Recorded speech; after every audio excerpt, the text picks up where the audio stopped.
ത്രിയേക ദൈവത്തിന് സ്തുതി. ഇന്ന് വലിയ നോയമ്പിലെ 4-ാം ഞായറാഴ്ചയാണ്. ജ്ഞാനായിത്തോ ഞായർ എന്നാണ് ഈ ദിവസത്തെ അറിയപ്പെടുന്നത്. കനാനിക്കാരിയായ സ്ത്രീയുടെ പ്രാർത്ഥന കേട്ട് അവരുടെ മകളെ സൗഖ്യമാക്കുന്ന സംഭവം ധ്യാനിക്കുന്ന ദിവസം.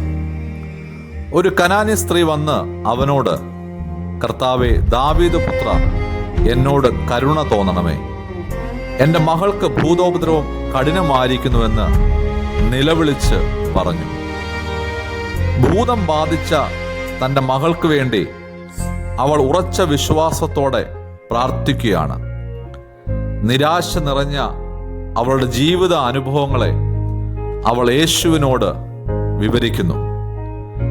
എത്രമേൽ പ്രതികൂലമായ പ്രതികരണങ്ങളാണ് ശിഷ്യന്മാരിൽ നിന്നും യേശു തമ്പുരാനിൽ നിന്നും അവൾക്ക് നേരിടേണ്ടി വരുന്നത്. യേശുവിൻ്റെ പ്രതികരണങ്ങളെല്ലാം ഒഴിവാക്കലിൻ്റെയും തിരസ്കരണത്തിൻ്റെയും കളിയാക്കലിൻ്റെ ഒക്കെ പ്രതികരണങ്ങളായിരുന്നു.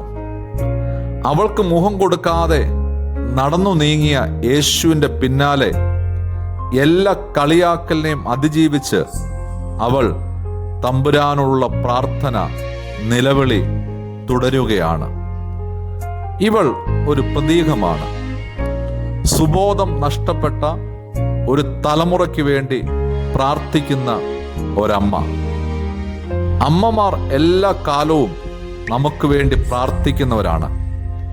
അമ്മ എന്നാൽ പ്രാർത്ഥന എന്നൊരർത്ഥം നൽകിയാലും തെറ്റില്ല.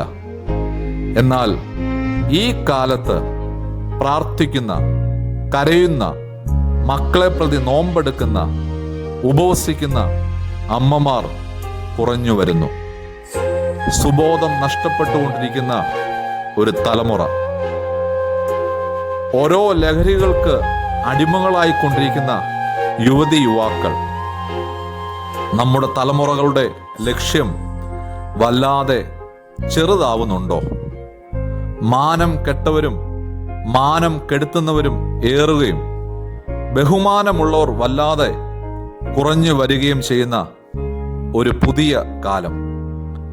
എന്താണ് നമ്മുടെ കുഞ്ഞുങ്ങൾക്ക് പറ്റിയത്? ഏത് ഭൂതമാണ് നമ്മുടെ കുഞ്ഞുങ്ങളെ ഇന്ന് ബാധിച്ചിരിക്കുന്നത്? ഇതിനെ ഒരു പ്രാർത്ഥന കൊണ്ടല്ലാതെ എങ്ങനെയാണ് പ്രതിരോധിക്കുക?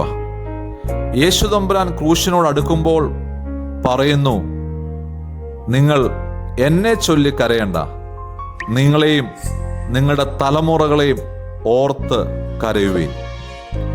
എല്ലാം കൊടുത്ത് വളർത്തുമ്പോഴും കുഞ്ഞുങ്ങൾക്ക് ദൈവവിശ്വാസം പകർന്നു കൊടുക്കുവാൻ മാതാപിതാക്കൾക്ക് കഴിഞ്ഞില്ലെങ്കിൽ എന്ത് ചെയ്യും? എന്നെ കേൾക്കുന്ന പ്രിയ മാതാപിതാക്കളെ, വേറെ ഒന്നും നിങ്ങൾക്ക് നൽകാനായില്ലെങ്കിലും വിശുദ്ധ ഗ്രന്ഥവും നോമ്പും ഉപവാസവും പ്രാർത്ഥനയും ആരാധനയും വിശുദ്ധ കുർബാനയും നിങ്ങളുടെ മക്കൾക്ക് പരിചയപ്പെടുത്തി കൊടുക്കുവാൻ മാതാപിതാക്കൾക്ക് കഴിഞ്ഞാൽ അതുമാത്രം മതി ജീവിതത്തിൻ്റെ ഏത് കാറ്റിനെയും കോളിനെയും അവർ അതിജീവിച്ചുകൊള്ളും. പ്രിയമുള്ളവരെ, ഈ നോമ്പുകാലം പ്രാർത്ഥിക്കുന്ന അമ്മമാരും അപ്പന്മാരും സഭയിൽ എഴുന്നേൽക്കട്ടെ. പ്രാർത്ഥിക്കുന്ന മാതാപിതാക്കളുടെ തലമുറ നഷ്ടപ്പെട്ടു പോകുകയില്ല, നിശ്ചയം. ഖലീൽ ജിബ്രാൻ പറയുന്നത് പോലെ, മക്കൾ നമ്മുടെ സ്വന്തമല്ല, നമ്മിലൂടെ വരുന്നുവെന്നേ ഉള്ളൂ. ആത്യന്തികമായി അവർ ദൈവത്തിൻ്റെതാണ്.